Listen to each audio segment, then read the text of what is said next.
Bonjour Isabelle. Oui, bonjour Brigitte, bonjour Jean-Benoît. Bonjour Isabelle. Oui, en fait, moi j'ai eu une relation avec un homme durant 6 ans. Et en fait, je me suis rendu compte que finalement, j'étais tombée dans une espèce d'addiction, d'emprise, addiction sexuelle, parce que c'était un homme qui avait énormément d'expérience, de très belles femmes. Donc, quand j'ai été entre guillemets choisie comme un peu l'élu, je me suis sentie assez valorisée. Et puis, j'ai découvert, je me suis vraiment lâchée au niveau de la sexualité. J'ai découvert pas mal de choses. Et puis, cette emprise, en fait, cette addiction, elle a commencé à me faire souffrir. Et donc là, je me suis dit, bon, il y a quelque chose qui ne va pas. Et en même temps, je me sentais nourrie par la relation. Alors, qu'est-ce qui vous faisait souffrir ? C'était la sexualité, enfin, ou c'était cet homme ?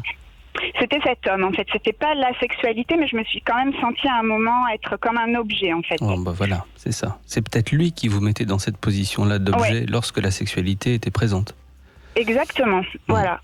Et la sexualité était très présente. Et finalement, moi, j'avais aussi des désirs. Je suivais, en fait, ces désirs, puisque j'avais découvert quand même quelque chose qui me plaisait.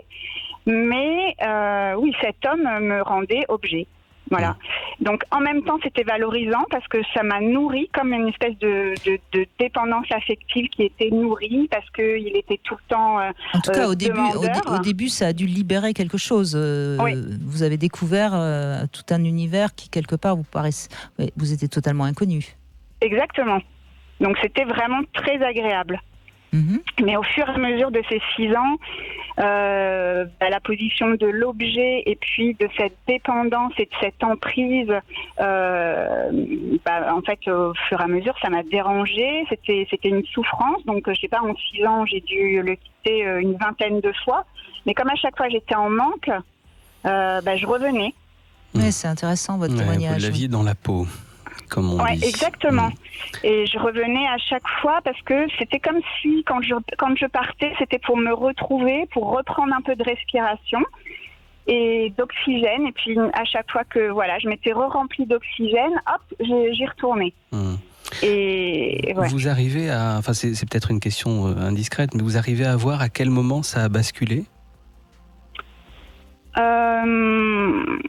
Je pense que ça a été très tôt parce que en fait j'avais beaucoup d'admiration pour cet homme et en quelque sorte j'étais presque en train de me dire mais comment c'est possible qu'il m'ait choisi moi. Donc en fait ça a commencé très tôt. D'accord. Oui, au fond c'est parce que vous étiez finalement pas très sûr de vous. Ah oui. Que vous êtes tombé un peu dans le piège, si je puis dire, parce que de toute façon c'est un homme manipulateur, j'imagine. Oui, absolument, voilà, c'est ça. Vous étiez une proie assez idéale finalement. Idéale, absolument, oui, tout à fait idéale. Et puis il y a un moment où, je ne sais pas ce qui a fait il y a un moment où je me suis dit au bout de 6 ans, stop, il faut que je parte, mais que je n'y retourne pas. Et ça a été le plus dur, ne pas y retourner. Le sevrage donc. Exactement. Et le sevrage a commencé grâce à une psychiatre que je suis allée voir et avec qui j'ai travaillé pendant 1 an. Voilà. Et c'était mon objectif, c'était le but, c'était ne pas y retourner. Et ça me semblait insurmontable, mais finalement, au bout d'1 an, j'ai réussi. Donc vous allez voir cette psychiatre tout en étant encore en relation avec cet homme, c'est ça ? Oui. Et qu'est-ce qu'elle vous a dit qui vous a permis de vous libérer ? C'était le fait qu'elle prononce le mot objet. C'est ça, d'accord.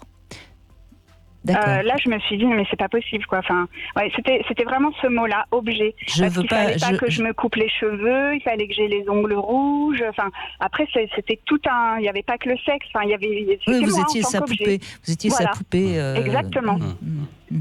Et c'est là où on voit, Isabelle, vous voyez, je le dis pour ceux qui nous écoutent, puisque vous l'avez compris, puisque vous avez fait ce parcours-là, c'est parfois essentiel de mettre des mots sur les choses. Parce que c'est comme ça qu'on réalise réellement ce qui ne va pas. Il n'y a que comme ça, enfin je prêche pour ma paroisse, mais je crois qu'il n'y a que par les mots qu'on arrive à comprendre où on en est, ce qu'on fait. Ça sert à symboliser ce qu'on n'arrive même pas à dire en général. Donc mettre des mots, c'est vraiment se prendre une réalité dans la tronche parfois, c'est très compliqué. Oui, c'est pas facile. Voilà, mais au moins quand c'est dit, quand on arrive à dire les choses ou qu'on arrive à les entendre, bon bah voilà, c'est là, ça a une réalité et voilà, on réajuste ensuite nos attitudes. Et là, avec le recul, Isabelle, donc vous avez été dans les griffes de cet homme parce que vous n'étiez pas très très sûre de vous, sans doute un peu coincée. Hein. Oui, c'est ça. Et finalement, il vous a libéré, il vous a fait prendre conscience à la fois que vous étiez sexuellement très très capable. Vous avez prouvé aussi que vous étiez capable de vous en libérer. Donc je suppose que si on fait comme ça un bilan après coup, c'est finalement peut-être une expérience qui aura été positive, non ? Ah mais tout à fait, moi ça m'a renforcée au niveau déjà de ma confiance et puis effectivement, sexuellement maintenant je suis tout à fait libérée, j'ai l'impression de pouvoir tout faire du moment que voilà, je suis avec un homme que j'aime et c'est une expérience en fait positive. Moi, c'est ce que je retire de ça. Même s'il y a eu des moments douloureux, mais il y a aussi eu des moments merveilleux. Parce que je me sentais vraiment très importante dans ses yeux. Et finalement, ça a été quelque chose de très positif.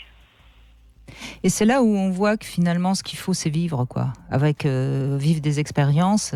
Après, il ne faut pas rester, évidemment, dans des expériences qui font souffrir ou qui ne vont pas. Hein. Il était nécessaire de partir.